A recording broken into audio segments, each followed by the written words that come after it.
আলোচিত বক্তা আমির হামজাকে নিয়ে বেশ কিছুদিন ধরে আমির হামজার পক্ষে বিপক্ষে অনেক সমালোচনা হচ্ছে। আমির হামজা যদি কোনো বিষয়, তার কথাই, তার বক্তব্য যদি কোনো রকম কোনো ভুল ভ্রান্তি হয়ে থাকে, সেটি আমির হামজার পক্ষেরই অন্য অন্য হুজুররা প্রতিবাদ করতেছে। এটা কিন্তু আপনারা লক্ষ্য করেছেন। তা অতএব যে যেই ভুল করবে তার প্রতিবাদ দেখবেন যে অতি দ্রুতই হচ্ছে। তার প্রতিবাদ যে কোনো মাধ্যম দিয়ে হচ্ছে, জনগণের কাছ থেকে বিচ্ছিন্ন হয়ে যাচ্ছে, মানে ভুল কথা বলার কারণে। তা এখন কথা হচ্ছে যে কুষ্টিয়াতে একটা মসজিদের ভিতরে আমির হামজা কিছু আলোচনা করছিল। সেই আলোচনা শুনে ওইখানে একজন বিএনপি নেতার, মানে তার হয়তোবা বিপক্ষে কোনো কথা চলে গিয়েছে, হয়তোবা বিএনপির বিপক্ষে কথা চলে গিয়েছে, বক্তব্য চলে গিয়েছে, যার কারণে সে ওইখান থেকে আমির হামজাকে মানে উঠে দাঁড়িয়ে তাকে বক্তব্য দিতে নিষেধ করে, এই ধরনের বক্তব্য দিতে নিষেধ করে। যার ফলে সেখানে একটা উত্তেজিত একটা ভাব তৈরি হয় মানুষের মাঝে, এবং সেই বিএনপি নেতা সেই মসজিদের ভিতর থেকে অপমান হয়। তা এখন কথা হচ্ছে, একটা আলেম মসজিদের ভিতরে বসে কি বলছে, কি বলছে না, কি বলবে, কি বলবে না, আলেম আলেমের মতো কথা বলবে। এখানে আমি আপনি বাধা দেওয়ার মতো এখতিয়ার কেউ আমাকে দেয় নাই, আপনাকে দেয় নাই। এমনকি সে যদি এখানে কোনো ভুল কথাও বলে, সেই ভুলের জন্য তার বিরুদ্ধে সমালোচনা হবে। সেই ভুল সংশোধন না করা পর্যন্ত দেখবেন যে অনলাইন সোশ্যাল মিডিয়ায় তার বিরুদ্ধেই তারই ভাই, তারই ক্লাস ফ্রেন্ড, তারই দলের লোক তাকে প্রতিবাদ করছে। তা এখন কথা হচ্ছে যে আমি বিএনপি করি বিধায় বিএনপির বিপক্ষে কথা যদি যাই, তা আমি সেই বক্তাকে হুমকি ধামকি দিব, অপমান করব, এটা কিন্তু কোনো সভ্যতার কাজ নয়। এবং একটা আলেমকে বাধা দিয়ে, বাধাগ্রস্ত সৃষ্টি করে আলেমের বিরুদ্ধে দাঁড়িয়ে কথা বললে মানুষ আপনার বিরুদ্ধে দাঁড়াবে, এটাই স্বাভাবিক। এটা কুষ্টিয়ায় যেই মসজিদে আপনি যেই কাজটি করেছেন সেখানেই দেখেন, ওইখানে কত লোক, কত জনগণ, কত মুসল্লি, সেই মুসল্লিরা আপনার বিরুদ্ধেই উঠে দাঁড়িয়েছে।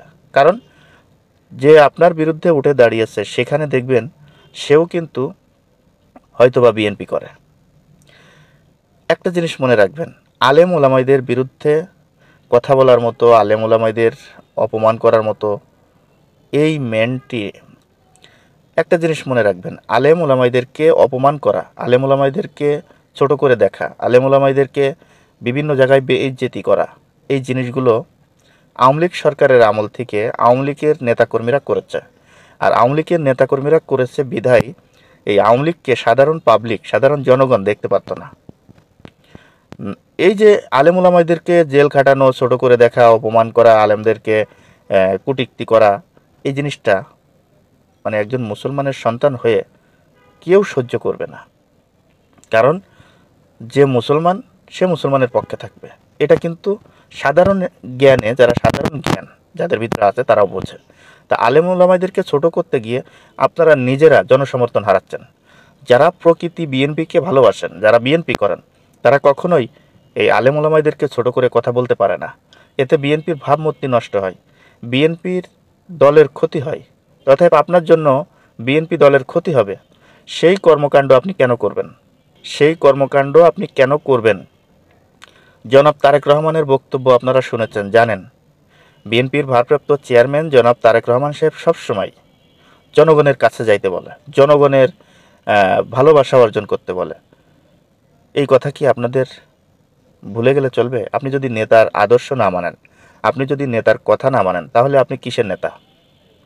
আপনি কিসের দল করেন? জনাব তারেক রহমান কোনো জামাতি ইসলামের বিরুদ্ধে অথবা ইসলামের বিরুদ্ধে অথবা কোনো আলেমের বিরুদ্ধে কোনো কথা বলেছে? শেখ হাসিনা বলতো মাঝে মধ্যে, আপনারা জানেন।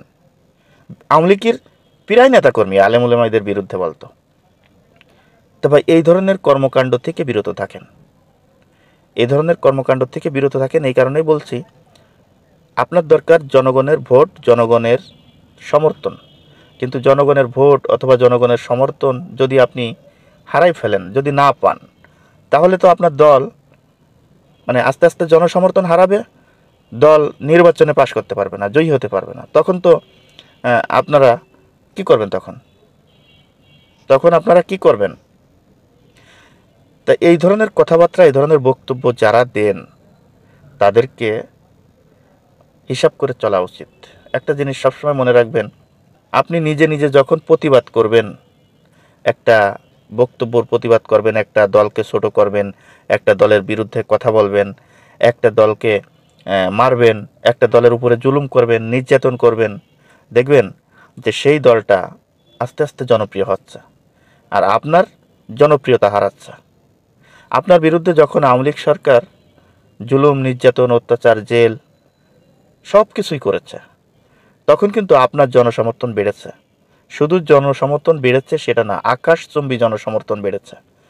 তা আপনি জনগণের ম্যান্ডেট নিয়ে চলেন, জনগণ কি চায় সেটি দেখেন। আপনি কেন আলেম ওলামাদের বিরুদ্ধে লাগবেন? এই কাজগুলো থেকে অন্তত বিরত থাকেন। দলের যদি ভালো চান, বিএনপির যদি ভালো চান, বিএনপিকে যদি ভালোবাসেন, তাহলে অন্তত এই কাজগুলো থেকে বিরত থাকেন। দর্শক, আজ এই পর্যন্তই। ভিডিওটি যদি ভালো লেগে থাকে তাহলে আপনাদের কাছে অনুরোধ থাকবে যে ভিডিওটি বেশি বেশি করে শেয়ার করবেন, লাইক করবেন এবং আপনাদের মতামত আপনারা কমেন্ট বক্সে জানিয়ে যাবেন। দর্শক, ভালো থাকবেন, সুস্থ থাকবেন।